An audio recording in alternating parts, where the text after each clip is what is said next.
Անցած տարում տեղ ունեցավ արտասովորներ, որ ծնեց Բերմուդյան եռանկյունի անունով մի առեղծված։ Այդ օրը մեքսիկական ծոցի երկնքում անհետացավ ամերիկյան հողու ինքնաթիռների մի ամբողջ մուգ։ Դրանից հետո տվյալ տեղանքի զոհերի ցուցակում բազմաթիվ նավերի ու ինքնաթիռների, դրանց հետ միասին նաև տասնյակ մարդկանց կործանման փաստեր արձանագրվեցին։ Այդ գոտին անկասկած գոյություն է, սակայն իսկապես այդպես արմնախում է։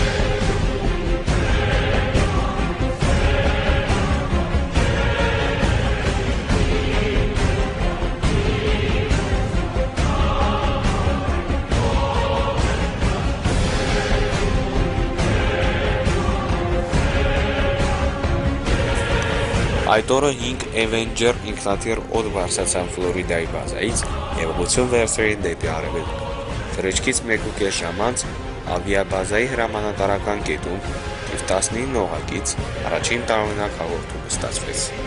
Մեզ մոտ վթարային իրավիճակ է, երկիրը չենք տեսնում, կարծես թե մոլորվել է։ Թռիչքի ղեկավարն ընդունում է միակ նպատակահարմար որոշումը։ Ուղղությունը վահեք դեպի արևմուտք, սակայն հետևում է տարօրինակ պատասխան։ Մենք չգիտենք որտեղ է արևմուտքը, ոչինչ չի ստացվում։ Նույնիսկ օվկիանոսն այն տեսքը չունի, ինչ սովորաբար է։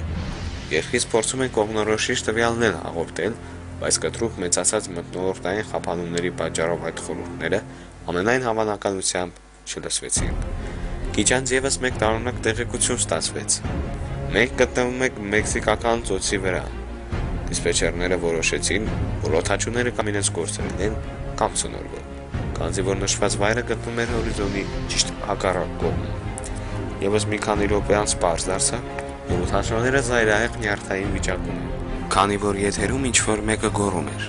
«Գրողը տանի, եթե արևմուտք թռչեինք, ապա տուն կհասնեինք»։ Շուտով վախը մի քիչ անցավ, ինքնաթիռներից ինչ-որ կղզիներ նկատվեցին։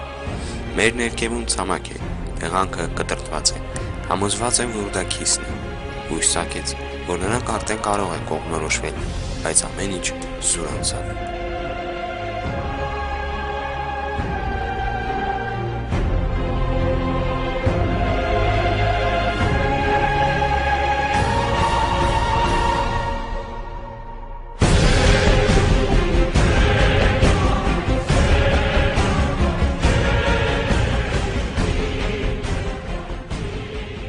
Մի օդաչու պատմում է, երբ ինքը թռչում էր Բերմուդյան եռանկյան տարածքով, նկատում է մի սպիտակ ամպ, որն ուներ մի մեծ անցք։ Նա շտապում է մտնել այդ անցքի մեջ, փորձելով հասկանալ, թե այդտեղ ինչ է կատարվում։ Նա մտնում է այդ անցքի մեջ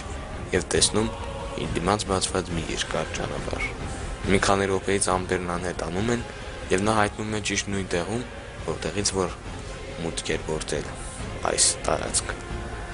Նրա համար անցել էր ընդամենը 13 վայրկյան,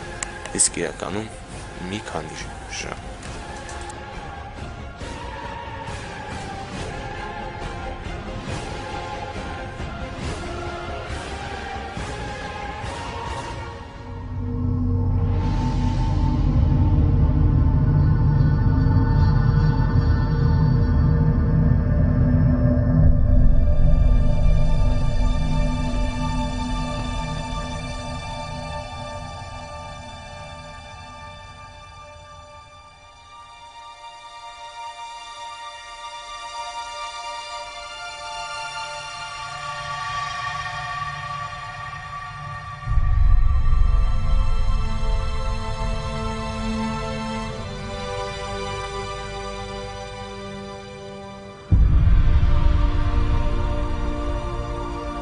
Բերմուդյան կղզիների մի բնակիչ պատմում է, որ շատ հաճախ իր փոքրիկ նավակով դուրս գալիս Բերմուդյան եռանկյան տարածքում զբոսնել։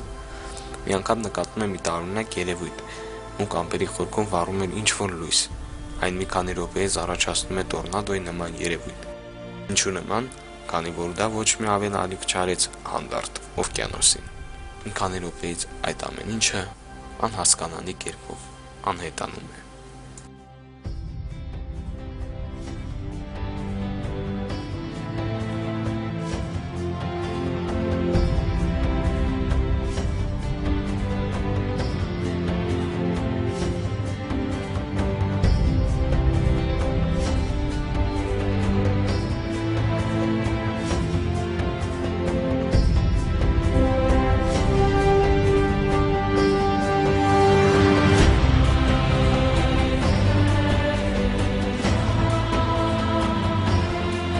Մի անգամ լոկատորների էկրանից անհետացավ Մայամիին մոտեցող օդանավը,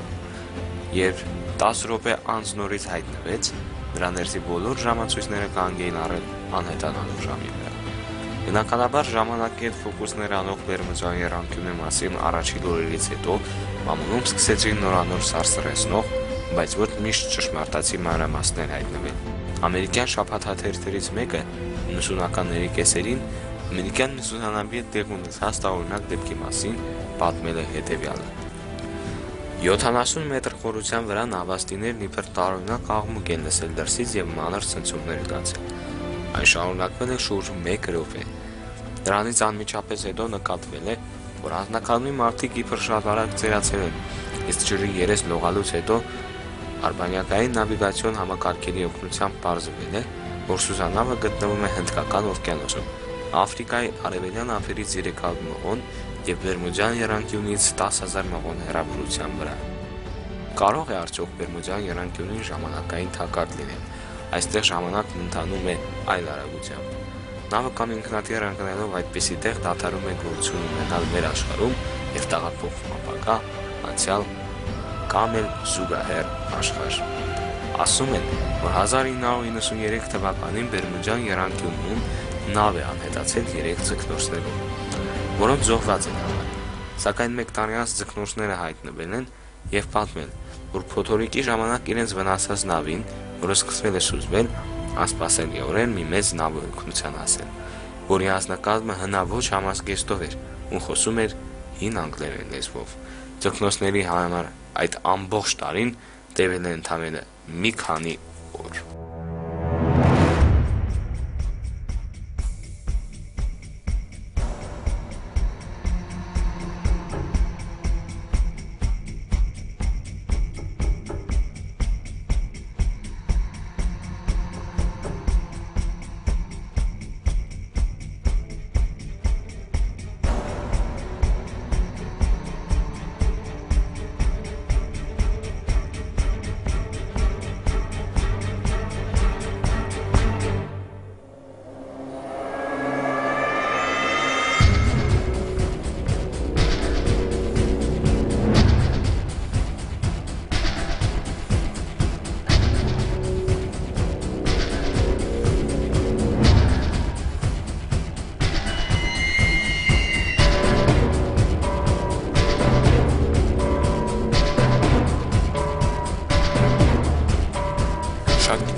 Այս ամենը կապում են այլ նորակայինների հետ, իբրև նրանք այստեղից մարդկանց են առևանգում։ Մելանավը անհետացել է 1854 թվականին, այն ուղևորվում էր հյուսիսային Ամերիկայից, բայց այդպես էլ չհասավ իր նշանակետին։ Այն անհետացավ Բերմուդյան եռանկյան տարածքում։ Մինչ օրս նրա մասին ոչ մի տեղեկություն չկա։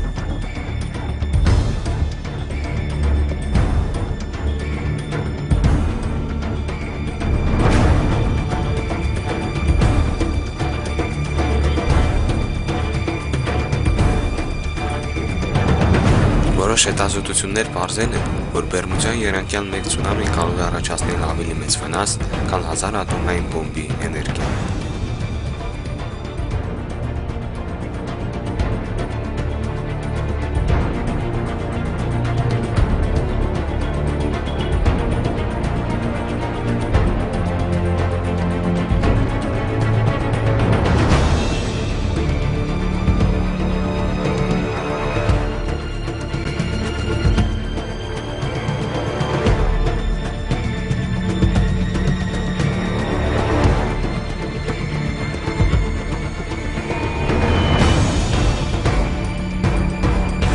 Իսկ Ռոզալի ֆրանսիական նավը, որը 1840 թվականի օգոստոսին դուրս է եկել Վագրամի կղզուց, անհետացել է Բերմուդյան եռանկյան տարածքում։ Երկարատև հետազոտությունների արդյունքում այդ նավը հայտնաբերվեց անվնաս, սակայն առանց ուղևորների եւ առանց անձնակազմի։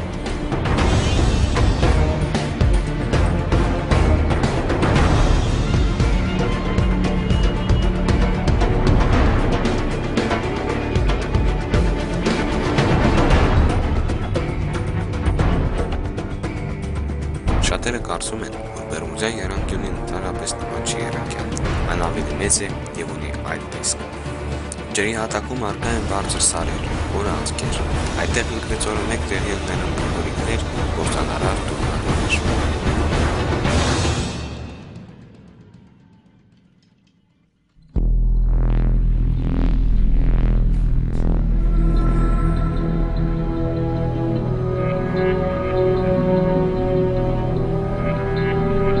Ասում են, եռանկյան արյունարբու գործողությունները դեռևս սկսվել են 1492 թվականից,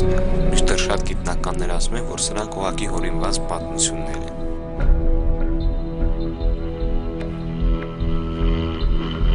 Մինչ երկրորդ համաշխարհային պատերազմի սկիզբը սկսվել էր Սառը պատերազմ։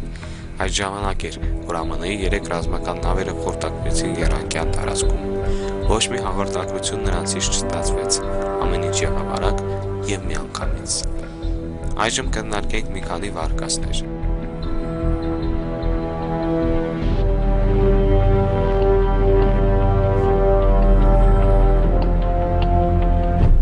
Առաջի վարկածի համաձայն ժամանակ առ ժամանակ մեծ անցք է այստեղ բացվում,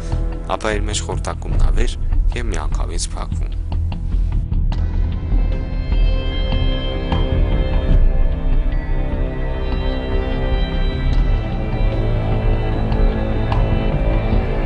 Երկրորդ վարկածի համաձայն ջրում գոյություն ունի մեթան գազ, որը թափանցելով օդի մեջ փոքրացնում է նրա խտությունը և ինքնաթիռները վայր են ընկնում։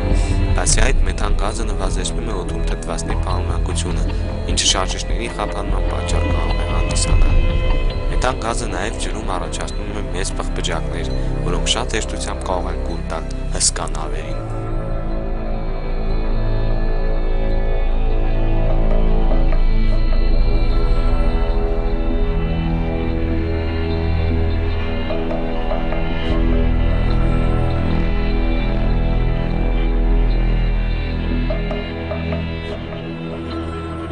Այս վարկածի համաձայն այստեղ այ մոլորակայինները տեղադրել են հզոր ճառագայթող աղբյուրներ իրենց տիեզերանավերը կողմնորոշելու համար։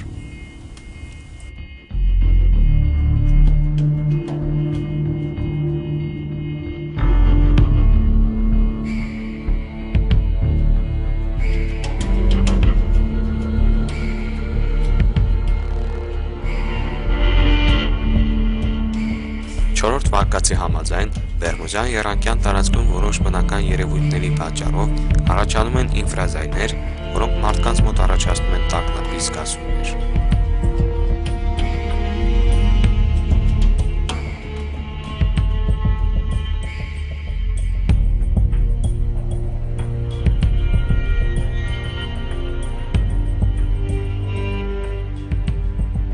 Այս 4 վարկածներից կարելի է պնդել, որ ամենահավանական վարկածը դա երկրորդն էր՝ մեթանի առկայությունը ջրում։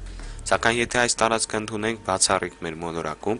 ապա մեզ չի բավականացնի անգամ 1 ամիս, որպեսզի խոսենք տարբեր վարկածների մասին։ Մի բան անվիճելի ու անհերքելի է՝ Բերմուդյան եռանկյունի մնում է ամենամեծ վաղը՝ հրաշքը, խաբեությունն ու բացահայտելու հույսը աշխարհում անոմալ գոտիների հետազոտությունների պատմության մեջ։ Բերմուդյան եռանկյունու հանդեպ վախը գրեթե ամբողջականությամբ ստեղծվել է հենց մարդու կողմից, բայց դրանից անցյալի, իսկ հնարավոր է նաև ապագայի զոհերի վիճակը չի թեթևանում։